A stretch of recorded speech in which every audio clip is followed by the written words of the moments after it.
Agriculture ಕಾಲೇಜಲ್ಲೆಲ್ಲ research ಮಾಡ್ಬಿಟ್ಟು ಹೊಸ ಬೀಜ ಕಂಡುಹಿಡಿದಿದ್ದೀವಿ ಹೈಬ್ರಿಡ್ ಬೀಜ ಅಂತೆಲ್ಲ ಹೇಳ್ತಾರೆ. ಇಲ್ಲ, ಅದು ಸುಳ್ಳು. 10 ಜಾತಿ ಸಿಗ್ತದೆ ಕ್ರಾಸ್ ಆಗಿರೋದು, ಅದನ್ನು ನಾವೇ ಮಾಡೀವಿ ಅಂತ ಹೇಳ್ಕೊತಾರೆ. ಅದನ್ನ ನಂಬಕ್ಕಲ್ಲ. ಈ ಥರ ಹೆಣ್ಮಕ್ಳ ಕೈಯಲ್ಲಿ ಅಲ್ಲದೆ ನಿಮ್ಮ ಮಾಡೋಕ್ಕ ಸಂಗ್ರಹಣೆ ಮಾಡೋದೇ ಕಷ್ಟ. ಕಾವೇರಿ ನದಿಯ ದಡದಲ್ಲಿ ಬೆಳೆದು ಕೊಡಗಿನ ಸಾಲು ಬೆಟ್ಟಗಳ ಕಂಡು ಮಲೆನಾಡಿನ ಮಳೆಯನ್ನು ಹಂಚಿಕೊಂಡು ಅಂಚಿನ ಮನೆಗಳಿಂದ ತುಂಬಿರುವ ಒಂದು ಪುಟ್ಟ ಹಳ್ಳಿ ಕಣಗಾಲು. ಇದು ಪದ್ಮಮ್ಮನವರ ಊರು.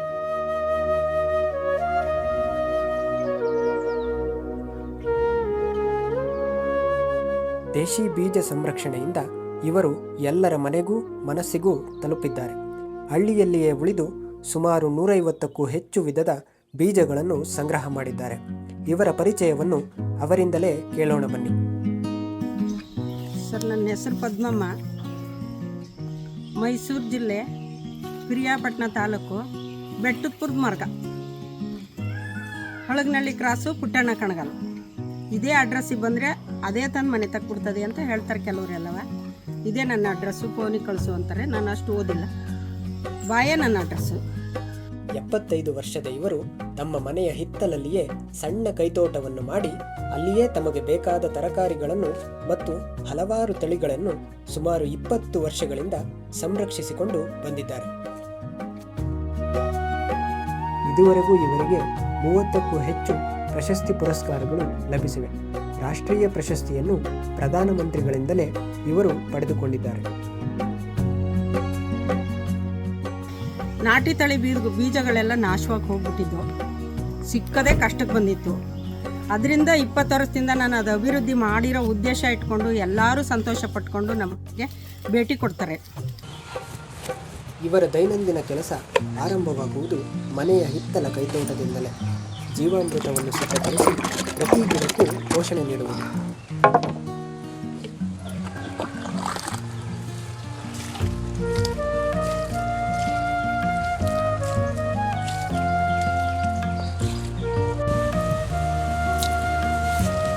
ತೋಟದ ಕಳೆ ನಿರ್ವಹಣೆ,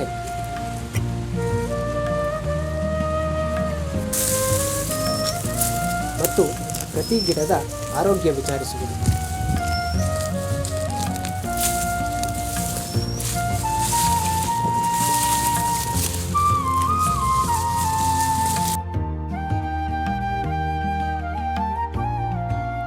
ಇಲ್ಲಿನ ಕೆಲಸ ಮುಗಿದ ಮೇಲೆ ಊರಿನ ಅನತಿ ದೂರದಲ್ಲಿರುವ ತೋಟಕ್ಕೆ ಹೊರಟರು. ಅವರ ಕೃಷಿ ಬದುಕಿನ ಪರಿಶ್ರಮದ ಕಥೆಯನ್ನು ನಮಗೆ ಹೇಳುತ್ತಾ ನಮ್ಮ ಜೊತೆಗೆ ಹೆಜ್ಜೆ ಹಾಕಿದರು.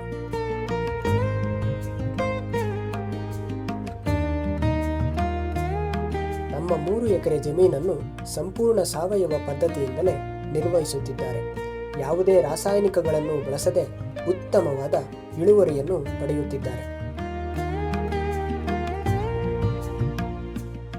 ಬರೀ ಬೀಜಗಳನ್ನು ಕೊಡುವುದಲ್ಲದೆ ಸಂಗ್ರಹ ಮತ್ತು ಉಪಯೋಗವನ್ನು ತಿಳಿಸಿಕೊಡುತ್ತಾ ಬಿಡುವಿದ್ದಾಗ ಸ್ವತಃ ರೈತರ ಬಳಿಗೆ ತಲುಪಿ ಎಲ್ಲವನ್ನು ಪ್ರಾಯೋಗಿಕವಾಗಿ ಹೇಳಿಕೊಟ್ಟು ಬಂದಿದ್ದಾರೆ. ದೂರದಿಂದ ಬರುವಂಥವ್ರಿಗೆ ಪ್ಯಾಕೇಜಿಂಗ್ ಮಾಡಿ ಅದರೊಳಗೆ ಚೀಟಿ ಬರೆದು ಹಾಕ್ತೀನಿ. ಇಂಥ ಬೀಜ ಅಂತ ಅವ್ರಿಗೆ ಗೊತ್ತಾಗಲ್ವಲ್ವಾ, ಈ ಥರ ನೆಡಬೇಕು ಅಂತ ಚೀಟಿಲಿ ಬರೆದು ಹಾಕ್ತೀನಿ. ಆಮೇಲೆ ಅವ್ರು ಎಷ್ಟು ಗಂಟೆಗೆ ಫೋನ್ ಮಾಡಿದ್ರು ಫೋನಲ್ಲಿ ಹೇಳ್ತೀನಿ, ಈ ಥರ ನೆಡಬೇಕು, ಈ ಥರ ಬೀಜ ಈಗ ಮೊಳಕೆ ಬರ್ತದೆ ನೋಡಿ, ಇದು ಹಾಲಿಗೆ ನೆನೆ ಹಾಕಿ, ಇದು ಬೇಗ ಬರ್ತದೆ, ಇದು ಮಿದುಳ ಧಾನ್ಯ, ಇದು ದೀರ್ಘಾವಧಿ ಬೀಜಗಳು ಅಂತೆಲ್ಲನೂ ಅವ್ರಿಗೆ ವಿವರಣೆ ಮಾಡಿ ಬೀಜ ಕೊಟ್ಟಿರ್ತೀನಿ. ಅವರು ಬಂದವಮ್ಮ ನೆಟ್ಟಿದ್ದೀವಿ ಬೀಜ ನೋಡಮ್ಮ ನೀನು ಕೊಟ್ಟು ಕಾಯಿ ಬಂದವೆ ಅಂತ ವೀಡಿಯೋ ಮಾಡ್ತವ್ರೆ. ಹಂಗೆ ಒಂದೊಂದು ಗುಂಪಲ್ಲಿ ನಾವು ಪ್ಲಾಟ್ ತಗೊಂಡಿದ್ದೀವಿ, ನಮ್ಮದೇ ಒಂದು ಅರ್ಧ ಎಕರೆ ಅದೇ 10 ಗುಂಟೆ ಅದೇ, ನೀನು ಬಂದು ನಮಗೆ ನೆಡೋದು ತೋರ್ಸಮ್ಮ, ಬೀಜ ಕೊಡಮ್ಮ ಅಂತ ಬರ್ತಾರಲ್ಲ, ಅಂಥವ್ರ ಜೊತೆ ಸ್ಪಂದಿಸಿ ಹೋಗಿ ನೆಟ್ಟು ಕೊಟ್ಬಿಟ್ಟು ಬರ್ತೀನಿ ಅವ್ರ ತೋಟಕ್ಕೆ ಹೋಗಿ. ಬೀಜ ಸಂರಕ್ಷಣೆಯಿಂದ ಅವರು ಗಳಿಸುತ್ತಿರುವ ಆದಾಯದ ಬಗ್ಗೆ ತಿಳಿಯೋಣ ಬನ್ನಿ. ಆದಾಯ ಮಾಡಬೇಕು ಅಂದರೆ ದೊಡ್ಡ ಪ್ರಮಾಣದಲ್ಲಿ ಮಾಡಿ ರೈತರುಗಳು ತಗೊಳ್ಳೋರಂಗಿರಬೇಕು. ನನ್ನ ಆದಾಯ ಇದ್ಕೊಂಡು ನಿಮಗೆ ತೋರಿಸ್ಬೇಕು ಅಂದರೆ ರೈತರುಗಳು ನನ್ನ ಜೊತೆ ಸಹಕರಿಸಿ ತಗೊಳ್ಳೋರು ಇರಬೇಕು. ಒಂದು ಬೀಜಗಳು ನಮ್ಮ ತವಲೆ ಅದೇ ಅವು ಅಮ್ಮಂತವೆ ಏನು ತಗೋಬೇಕು ಅನ್ನೋರು ಕೆಲವರು ಅವರೇ. ಅದರಿಂದ ಬೀಜದಲ್ಲೇ ಆದಾಯ ಆಯ್ತದೆ ಅನ್ನೋದೇನು ಇಲ್ಲ. ಒಂದು ವರ್ಷಕ್ಕೆ ಒಂದು 50,000 ಮಾಡ್ಕೊತೀನಿ. 50,000 ದುಡ್ಡಾದರೆ ನಾನು ಖರ್ಚು ಕಳೆದು ಒಂದು 70-80ಕ್ಕೆ ನಿಗರ್ಸ್ಕೊತೀನಿ ಒಂದು ವರ್ಷಕ್ಕೆ ಬೀಜದ್ದು. ನಾನು ಕೊಡೋದು 10 ರೂಪಾಯಿಗೆ 5 ಬೀಜ. 10 ರೂಪಾಯಿಗೆ 5 ಬೀಜ ಯಾಕೆ ಕೊಡ್ತೀನಿ ಅಂದರೆ ಬೀಜ ಉಳಿಬೇಕು ರೈತರ ಮನೆಯ. ಈಗ 50 ರೂಪಾಯಿ ತಗೊಂಡ್ರು ಸಾವಯವದಲ್ಲಿ ಬೆಳೆದವಳೆ ಅಮ್ಮ ಸ್ವಂತ ಬೀಜ ನಾಟಿ ತಳಿ ಅಂತ ತಗೋತಾರೆ, ಅದು ಮೋಸ. 10 ರೂಪಾಯಿ ಬೀಜ ಮಾರಿ ನಿಮ್ಗೆ ಆದಾಯ ತೋರಿಸಿ ಸೈಟ್ ತೆಗಿತೀನ? ಇಲ್ಲ. ಅಮ್ಮನ ಪ್ಲಾನ್ ಏನು ಅಂದರೆ ನನ್ನ ಮಕ್ಕಳು ಬದುಕ್ತಾವ್ರೆ ಅನ್ನೋದೊಂದು ಸಂತೋಷ. ನನ್ನ ಮಕ್ಕಳ ಜೊತೆ ಇಂಥ ಜನ ಮಕ್ಕಳು ಬದುಕಬೇಕು, ಅವರು ಈ ಅಭಿವೃದ್ಧಿ ಮಾಡಬೇಕು ಅನ್ನೋ ಉದ್ದೇಶ ಇಟ್ಕೊಂಡು ಮಾಡ್ತಾಯಿದ್ದೆ. ಆದಾಯದ ಕಣ್ಣಿಟ್ಕೊಂಡೇ ರೈತರು ಮಾಡೋಕ್ಕಾಗೋದಿಲ್ಲ. ಕಷ್ಟ ಬಿದ್ದರೆ ಶ್ರಮ ಐತೆ, ಶ್ರಮ ಬಿದ್ದರೆ ಕಷ್ಟ ಐತೆ. ಶ್ರಮ ಕಷ್ಟ ಎರಡೂ ಇರಬೇಕು ಜೊತೆಲಿ.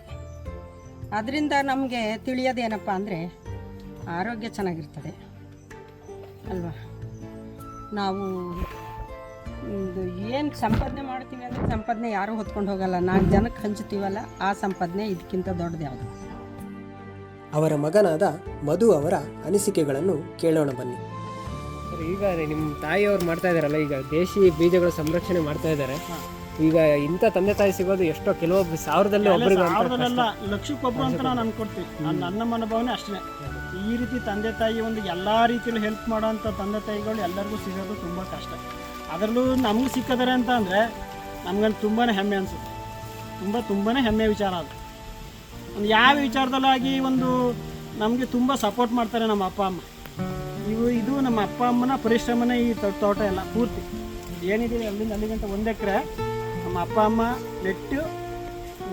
ಆವಾಗ ಮುಂಚೆಲ್ಲ ಬೋರ್ ಇರಲಿವಲ್ಲ, ಅಂತರ್ಜಲ ಚೆನ್ನಾಗಿತ್ತು. ಎನಿ ಟೈಮ್ ನೀರು ಹರಿಯೋದು ಈ ಪಿರಿಯಡ್ಗಳಲ್ಲೆಲ್ಲ, ಎನಿ ಟೈಮ್ ನೀರು ಹರಿಯೋದು. ಈಗೆಲ್ಲ ಬೋರ್ ಗೀರ್ ಎಲ್ಲ ಬಂದ್ಬಿಟ್ಟು ಏನೂ ಹರಿಯೋದಿಲ್ಲ ನಿಂತು. ಅವಾಗೆಲ್ಲ ಕೈಲಿ ಹಿಡಿದಿರ್ದು ತೂಕ ಹಿಡಿದು ನೀರು ಹಾಕಿದ್ವಿ. ಇಲ್ಲ ಹಿಂದೆ ಹೊಳೆ ಇದೆ ಒಂದು, ಇಲ್ಲಿಂದ ನಮ್ಮ ತೋಟದಿಂದ ಒಂದು 100 ಮೀಟ್ರು ಕಾವೇರಿ ಹೊಳೆ. ಅದರಿಂದ ಡೀಸೆಲ್ ಮೋಟ್ರ್ ಮಾಡಿಕೊಂಡು 15 ದಿವಸಕ್ಕೆ ಒಂದ್ಸಲಿ ಬೇಸಿಗೆಯಲ್ಲಿ ನೀರು ಹೊಡೆಯೋದು. ಬೀಜ ಸಂರಕ್ಷಣೆ ಇಷ್ಟೆಲ್ಲ ಸಾಧನೆ ಎಲ್ಲ ಮಾಡಿದ್ರಲ್ಲ, ನೀವು ಅದರಿಂದ ಏನೇನು ಕಲ್ತಿದ್ದೀರಾ? ನಿಮ್ಮ ನೆಕ್ಸ್ಟ್ ತಲೆಮಾರಿನೂ ಅದನ್ನು ಹೇಳ್ಕೊಟ್ಟು ನೀವು ಕಲ್ತಿದ್ದೀರಾ, ಮತ್ತು ನೆಕ್ಸ್ಟ್ ತಲೆಮಾರಿಗೆ ಏನು ಹೇಳ್ಕೊಡ್ತೀರಾ? ಅನ್ಸುತ್ತೆ ನಾವು ಮಾಡಬೇಕು ಅಂತ ಅನಿಸುತ್ತೆ. ಬಟ್ ಅದು ನಮಗೆ ಅಷ್ಟು ಅವರಷ್ಟು ತಾಳ್ಮೆ ಇಲ್ಲ, ಅದಂತೂ ಖಂಡಿತ. ಅಷ್ಟು ತಾಳ್ಮೆನೇ ಇಲ್ಲ ನಮ್ಮಲ್ಲಿ, ತಾಳ್ಮೆನೇ ಇಲ್ಲ, ಅಷ್ಟು ಟೈಮ್ ಇಲ್ಲ. ಮಾನಸಿಕ ಗೊಂದಲಗಳು, ಮಕ್ಕಳ ಎಜುಕೇಷನ್, ಹೀಗೆ ಹಲವಾರು ಸಮಸ್ಯೆಗಳಿಂದ ಅದನ್ನು ನಮ್ಮ ತಂದೆ ತಾಯಿಯ ಹೆಸರಿಗೆ ಹೋಗುತ್ತೋ ಇಲ್ಲ ಮುಂದಕ್ಕೆ ಏನಾರು ನಮ್ಮ ಮನಸ್ಸಿನ ಬದಲಾವಣೆ ಆಗಿ ಮಾಡಬೇಕು ಅಂತ ಬಂದರೂ ಬರ್ಬೋದು. ಅವರು ನೋಡಿ ಸಂತೋಷ ಪಟ್ಕೊಂಡ್ರು, ಅಮ್ಮನ ನೋಡಿ ಮತ್ತು ನಮ್ಮ ಭೂಮಿ ನೋಡಿ. ನಾವು ಹಿಂಗೆ ಮಾಡಬೇಕು ಅಂತ ಸಂತೋಷದಿಂದ ಕಣ್ಣೀರು ಬರ್ತವೆ ಹೊರತು ಕಷ್ಟದಿಂದ ನನಗೆ ಕಣ್ಣೀರು ಬರೋದಿಲ್ಲ. ಜನ ಇಷ್ಟು ಮಟ್ಟಿಗೆ ನನ್ನನ್ನು ಗುರ್ತಿಸ್ತಾವ್ರಲ್ಲ, ಬೀಜಗಳ ಪರಿಚಯ ಮಾಡ್ಕೋತಾರಲ್ಲ, ದಿನಕ್ಕೆ 10-15 ಫೋನ್ ಬರ್ತವೆ. ಅವೆಲ್ಲ ಅವಾಯ್ಡ್ ಮಾಡ್ಕೊಂಡು ಅವ್ರ ಜೊತೆ ಸಹಕರಿಸಿ. ಮತ್ತು ನಾನು ಆನ್ಲೈನಲ್ಲಿ ಯಾವುದೇ ಕಾರಣಕ್ಕೂ ಬೀಜ ಕೊಡೋದಿಲ್ಲ, ಪೋಸ್ಟಲ್ಲಿ ಕಳಿಸೋದಿಲ್ಲ. ಯಾಕೆ ಬೀಜಕ್ಕೆ ಬೆಲೆ ಇರೋದಿಲ್ಲ. ನೀವು ಹೆಂಗೆ ಬಂದೀಗ ನೋಡಿ ತಗೊಂಡು ಹೋಗ್ತಾ ಇದ್ದೀರೋ ಅದೇ ಥರ ರೈತರು ಬಂದರೆ ನಿಮ್ಮ ಜೊತೆ ಹೆಂಗೆ ಸಹಕರಿಸಿದ್ದೀನೋ ಅದೇ ಜೊತೆ ಸಹಕರಿಸ್ತೀನಿ. ನಾನು ಕೊನೆ ಮಾತು ಏನು ಹೇಳ್ತೀನಿ ಅಂತ ಅಂದರೆ, ಕೊನೆಯದಾಗಿ ರೈತ ಬಾಂಧವ್ರಿಗೆ ಮನವಿ, ಇದನ್ನು ಉಳಿಸ್ಬೇಡಿ, ಉಳಿಸ್ಕೊಳ್ಳಿ. ನನ್ನ ಹೆಸರು ನಿಮ್ಮ ಮನೆಗಳಲ್ಲಿ ಇರ್ತದೆ ಅಂತ ನಂಬಿ ನಾನೇ ಮಾಡ್ತೀನಿ. ನಮಸ್ಕಾರ ಎಲ್ರಿಗೂ. ಈಗ ಹಂಗಲ್ಲ, ಸಿಕ್ಕಿದ್ದೆಲ್ಲ ತಿನ್ನೋದು, ಮಕ್ಳಿಗೆ ಗ್ಯಾಂಡಿಸು ಅನ್ನೋದು, ಮಕ್ಳಿಗೆ ಹಾರ್ಟು ಅನ್ನೋದು. ಈಗ ನಮ್ಮ ತಾಯಿದಿರ ಮೇಲೆ ಡಿಪೆಂಡ್ ಆಗ್ತದೆ ಮಕ್ಕಳು ಸಾಕೋದು. ಅಂದರೆ ಸಿಟಿಯವರು ಈ ಬರ್ಗರು ಸರ್ಗುರು ಅಂತಾರಲ್ಲ, ಅದು ಕೊಟ್ಬಿಡ್ತಾರೆ. ನಮ್ಮಲ್ಲಿ ಇದನ್ನೇ ಕೊಡಬೇಕು. ಒಳ್ಳೆ ಆಹಾರ, ಗಟ್ಟಿ ಉದ್ನಿಕಾಳು ಶಕ್ತಿದಾಯಕವಾದಂಥ ವಸ್ತು ಅದು. ಡೈರೆಕ್ಟ್ ಗಂಜಲ ಹಾಕಿದರೆ ಹುಳ ಸತ್ತೋಯ್ತವೆ. ಗಂಜಲದೊಳಕ್ಕೆ ಸಗಣಿ ನೀರು ಮಿಕ್ಸ್ ಮಾಡಿ ಬುಗಡ ಮಾಡಿ, ಬುಗಡನ ಆ ಪುಟಕ್ಕೆ ತಕ್ಕಳಿಸಿ, ಕೈ ಮತ್ತು ಹಾಲು, ಕಾಚಿ ಹಾಲು, ಕಳ್ಳಿ ಹಾಲು ಇರ್ತದಲ್ಲಪ್ಪ, ಅದು ನಮ್ಮನ್ನೇ ಸಾಯಿಸ್ತದೆ ಅಂದರೆ ಹುಳ ಸಾಯಿಸಲ್ವ.